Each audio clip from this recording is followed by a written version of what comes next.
Hi friends, welcome to my channel. Sorry I've been away for almost 9 months and it's been a long time since I released my video. Actually, my mother was diagnosed with cancer, as a result of which, I had other priorities in life. Well, of course, she didn't make it. She passed away on the 16th of December, and I've been dragging my feet actually to release another video. Today I was able to muster the courage to do it. And since she was a lover of brands, I thought, why not? Let's talk about some of the best brands in the world. And that is the reason why we're making this video on collabs, which is basically collaborations. So thank you for coming in. So when you talk about collaborations, there are two brands that are top of the mind. One is a Bathing Ape, which is a Japanese streetwear brand. And number two is Supreme, which is an American skateboarding brand that evolved into collaborations. And when you talk about collaborations in particular, these are basically led by either designers. So you have people like Louis Vuitton, Gucci, Dior coming into collaborations.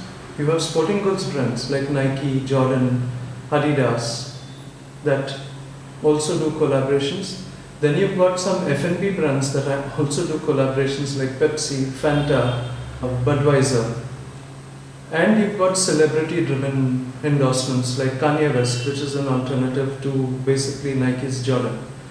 So these are the different types of collaborations, and they work very well for brands because they specifically drive a lot of footfall, whether it is virtually or whether it is physically to the stores.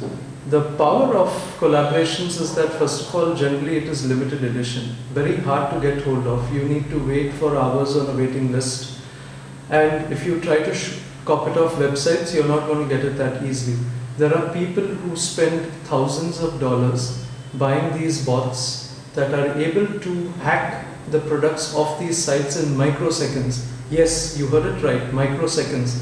That's how much it takes for you to run out of stock on any of these collaborations. So for example, if you were talking about Supreme in particular, talking about a t-shirt that retails at about maybe $30-40, on the secondary market, 5 minutes later, you will find that same t-shirt selling for $200 to $300. So that is the power of collaborations. That is the power of brand heat.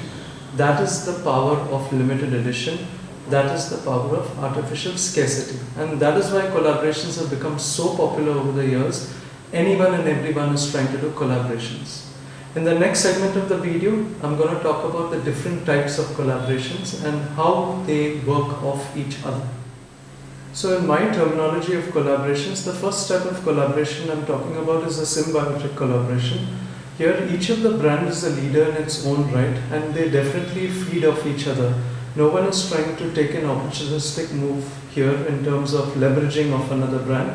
And a classic case of this is Nike and Dior. Nike is the king of the apparel world, Dior is the king of the designer world, and you have a beautiful collaboration of Nike Dior. So the next step of collaboration is when your competitor wakes up from his sleep and decides, oh, your brand is really doing something different and I need to wake up from my sleep, otherwise I'm going to lose market share. And one classic example is Adidas. Adidas's partnership with Kanye West actually came on the back of the success of Jordan. So obviously this is a very opportunistic collab. Kanye West, of course, is a celebrity-driven collab. He's come up with his own, portfolio of shoes with Adidas called the Yeezys, which are also hard to find, limited edition, insert to an extent. But that is where you see an opportunistic collab where some brand has noticed that another brand has come up with this subset of customers and segmentation that is going to eat into their market share. So they look at a plan B of how they can quickly garner some of their own market share. So you create brands within brands, and in the end the pool for your brand itself becomes bigger. So the third type of collaboration that I talk about is a parasitic collaboration, and this is essentially one brand literally feeding off the other. It comes to mind that if you ever drove a Mercedes with Toyota parts, then that is what you get, the collaboration of Swatch with Omega. Now Swatch is an entry-level watch brand. It is of course the parent company of Omega. Omega is considered on the lines of a Rolex, not in terms of brand heat, but similar positioning in terms of the pricing, in terms of the product assortment. And now what they've done is they've come up with about, I think, a $200 watch, which is a collaboration of Omega and basically Swatch. I think they've come up with about 10 models that signify the solar system, and it's created a lot of hoopla. People have been queuing up at the stores to wait for these so-called limited editions, but they are not. In fact, Swatch released a statement saying that they're going to be producing more of this. In a collaboration like this, Swatch is definitely going to get the traction they want, but I think it's going to come at the price of Omega, where Omega becomes, perceived as a more of a mass market brand. Imagine, there will be definitely differences in the watch movements and what they are releasing in their flagship models versus what they release in the Swatch collection.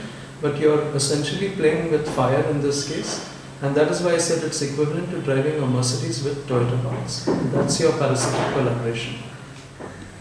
And the final one what I classify is a win-win collaboration. And who else to come up with a win-win collaboration than Bathing Ape and Supreme, where both of them are known in their own right as leaders for collabs. And they've in fact partnered together in the past, and I'm sure that if they come together as two brands, they'll create some real momentum in this scape of collaborations. So I hope you enjoyed this video, and I want to see you at the next one. Have a good day.